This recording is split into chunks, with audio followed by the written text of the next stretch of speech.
সরকারের গণবিরোধী নীতির কারণে গ্যাস, বিদ্যুৎ এবং পানির দাম অস্বাভাবিক হারে বৃদ্ধি পেয়েছে বলে অভিযোগ করেছেন বিএনপি সিনিয়র যুগ্ম মহাসচিব রুহুল কবির রিজভী।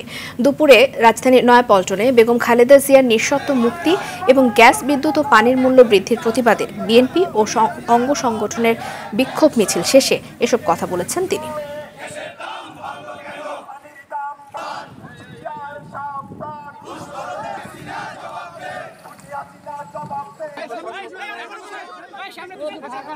দামি সরকার, শেখ হাসিনার সরকার, দখলদার সরকার, এদের গণবিরোধী নীতির কারণে আজকে